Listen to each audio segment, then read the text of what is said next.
Hello Tay! Another day, another vlog. So, samahan nyo na naman ako sa aking vlog. Pasensya na ako, ngayon lang naman ako naka-update sa aking buhay, no? Kasi paano naman kasi nagdadalawang linggo na talaga nag-uulan dito sa amin. Paano kasi di ba may bagyo. Ang hirap naman na mag-voice over mga inday. Pag lalo na pag ganyan, malakas ang ulan, tas patak-patak pa sa yero. Kaya hindi ako nakapag-voice over ang inday ninyo. So, ayan mga inday. So, kumakain na kami dito mag-asawa mga inday, no? So, nag-almusal lang kami niyan mga inday. Kagigising ko lang yan. So, ang tagal na talaga tong video mga inday. Hindi ko lang talaga to siya ma-voice over. Kasi nga ay sobrang lakas ng ulan dito. Ang hirap mag-voice over. Ang ginawa ko na lang talaga mga inday, nag-video-video na lang ako ng umuulan dito sa amin para naman na updated ako kay Mita. Pero sobrang pula na talaga ng aking dashboard. Pero laban pa rin mga inday kasi may mga pangarap tayo.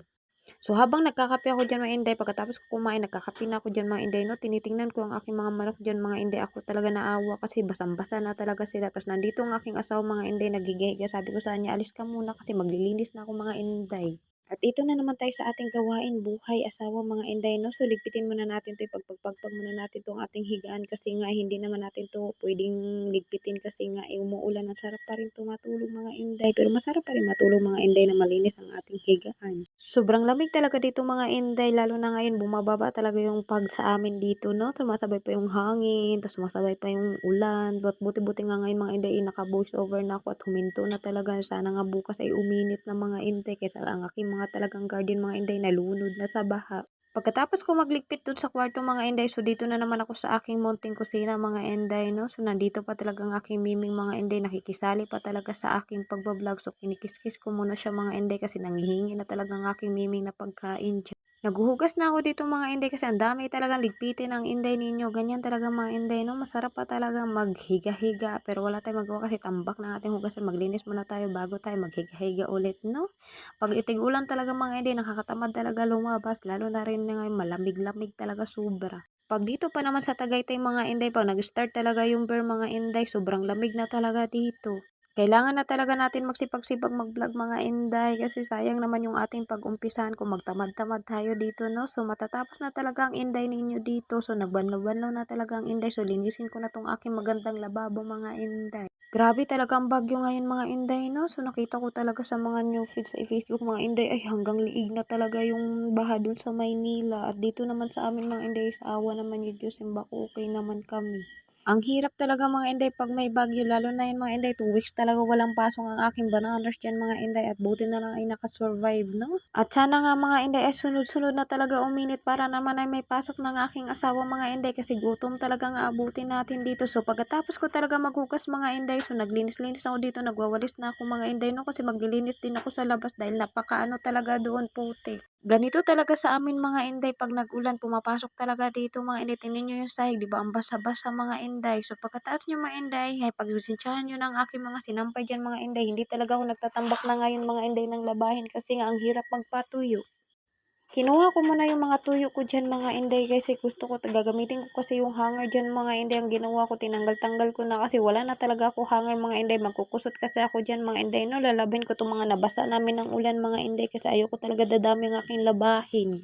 Dito na ako sa CR naglaba mga inday, no? Kasi ang hirap pag sa labas mga inday, napakalamig. Tsaka ang lakas ng ulan. Kaya dito na ako sa CR. Pero magkusot-kusot lang ako mga inday kasi unti lang naman ito. Tsaka hindi naman masyado madumi ito mga inday kasi nabasa lang talaga to ng ulan. Kahit sabihin ng mga inday na magda-dryer ka mga inday, mahirap pa rin magpatuyo mga inday kahit may dryer ka mga inday. Lalo na dito sa amin na mahangin. Ako, pumapasok talaga yung ano niya, anggi. Tapos nakita nyo naman, ang 2 weeks talaga yung ulan dito. Kaya talagang puro na lang ako sampay nito, wala nang tupi-tupi mga inday dahil basa pa talaga yung mga sinampay ko pa nung nakaraan. Magto 2 weeks na talaga yung mga hinangir ko dyan talaga.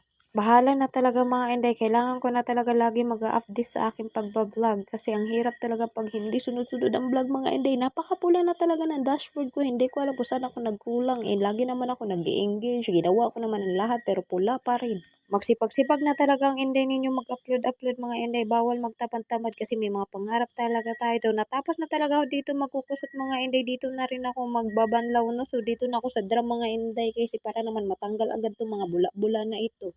Pagpasensyahan nyo na mga inday, no? Kasi maliit lang talaga to aking CR mga inday. Pinagsiksikan ko lang aking sarili dito para naman wala akong labahin at tambakin.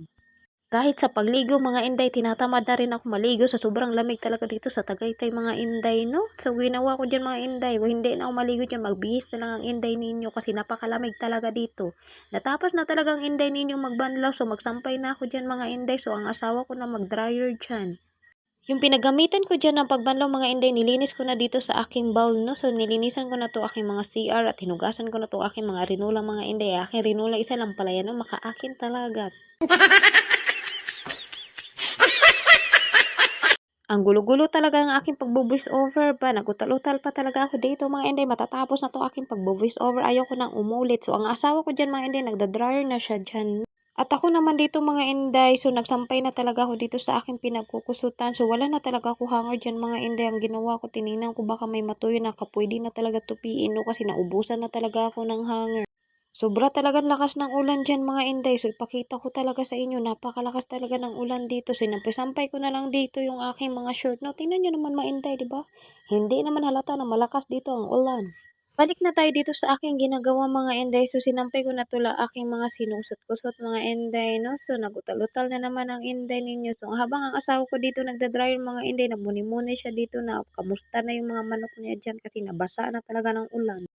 Tingnan niyo naman mga inday, so ako diyan talaga hagard-hagard na talagang inday niyo pero go pa rin. Tingnan niyo hangin mga inday 'no, sobrang lamig talaga dito mga inday. So tingnan niyo naman ang aking mga Christmas tree na mga sinampay ko diyan. So habang siya ang nagda-dry ng mga inday, ako na naman 'tong magsasampay dito mga inday para naman mapakisiksikan ko na talaga dito ang aking mga damit na aking sampayin para naman magkasya mga inday. Lumapit sa akin dito si Miming, gusto ata ako tulungan magtupi. Sabi ko, wag ka na tumulong Miming. Oy, ako na lang, char. So, ginawa dito mga inday. So, hanggang dito na lang ang aking video. Thank you for watching mga inday. Bye-bye.